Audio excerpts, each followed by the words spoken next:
So Ryan, you're part of BITS alumni now. You're a veteran, of course. But tell us a little bit about this film this time around. Well, this is my fourth feature, or not my fourth feature, my third feature, my fourth film playing in the Blood and the Snow Festival.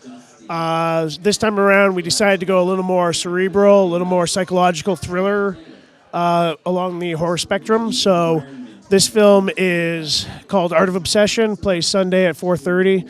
And it's basically about a writer who kidnaps his muse. So it's kind of like a reverse Stephen King's Misery.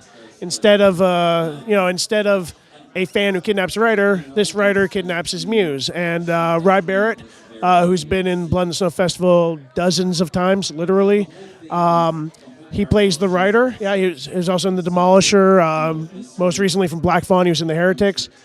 He plays the writer in this. And Winny Clarke here, she plays his muse, next-door neighbor who he becomes infatuated with.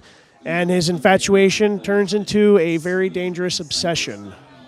And tell us about your casting experience and why you select your whole casting experience. Sure, yeah. It's a regular casting. I went in, I got the sides, I think 24 hours before the audition. Went in, did a first round of auditions, and then got a call back. The callback was much more intimate, in my opinion, and we were able to play around a little bit and do more takes, and Ryan was able to give me a lot of direction, and then I guess he thought I was good. So he cast me in it. Tell us about your role in the film. Sure. I play two roles. I play Patricia Bailey, who is the woman who gets kidnapped, as well as the Muse character, who is sort of a figment of the lead character, his imagination. So that character is really what's egging him on and encouraging him to continue this capture that he's done. And the Muse character is very seductive, very confident, and she's just a character that's able to push someone over the edge. My other character, Patricia, is a normal, everyday human being who is in a bad situation and is looking for help, and looks for help in the wrong place and the wrong person. So I've known you for a long time, of course, and I've known you since one of your first films, of course. So what's the difference between, of course, now and then, and what are those big differences in terms of filming? Craft services. Instead of buying stuff from the dollar store and putting it out on a table and being the director who also provides the food, we actually have our own caterers coming out. But no, seriously, I guess the big difference is confidence. I will never fully feel completely confident. One of my favorite quotes is, "Confidence is a consolation prize for lack of talent." So really, it's like, if you think you know exactly what you're doing, then you're not doing it right. You're not taking enough of a chance. And, I guess from the very beginning, it's like trial by fire. I mean, you learn as you go.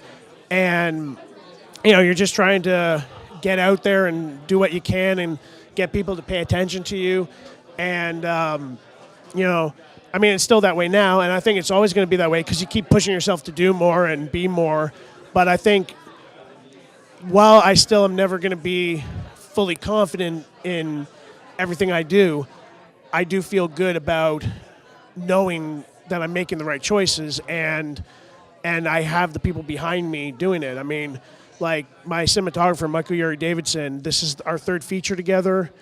Chris Call, one of my main producers, who I also write a lot of scripts with, and he edited this. He edited Save Yourself, and he's edited other shorts, and also Black Eve, another feature of mine. And I think it's that thing of we all work together, and we've all grown together, and we've all learned together, and it's just a great family kind of environment, and these are people that I can rely on and trust. And when I work with somebody who I like, I want to keep working with them. So, good news for you. Hopefully, if you, I mean, I don't know how you feel about me there, but maybe you might be willing to come back again. But yeah, I think it's just kind of that confidence of having done, like, I went to film school 20 years ago, and, you know, I've been doing this for the past 17 years, and I haven't given up yet, and I'm not about to. So it's kind of that thing of taking everything I've learned and just keep applying it and taking bigger chances. And that's the thing with this film. I mean, I've done slasher films, I've done zombie film, I've done blood and gore. You know, I've eviscerated people, I've decapitated them, I've mutilated people, and now this film is all talking heads. There is, like, I think somebody has a bloody nose, but there's, like, no blood in this film. This is a horror film built on tension. This is a horror film built on the psychological stress of real-life situations, and we build the tension, and we keep building the tension without the use of blood and gore at all. And, you know, I'm taking a gamble. I'm taking a chance with that. Hopefully the Blood in the Snow audience likes it. And if they do, great. If they don't, well, you know, it's that thing of, you know, I've got the confidence to take bigger chances. And I think as a filmmaker, I feel really fulfilled being able to do something new, being able to do something that's different. And with the next film, we're just going to go the opposite way and do something with lots of blood and gore, just, again, to do something different. So why did you want to get into the film industry? That is a fully loaded question. I have been in the arts since I was a little girl. I wanted to go from being, you know, Britney Spears to Julia Roberts, and everything in between that.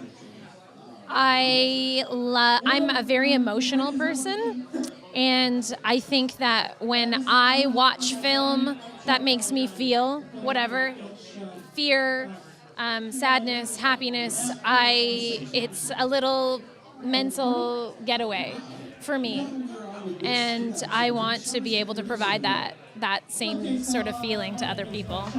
So that's why I got into it.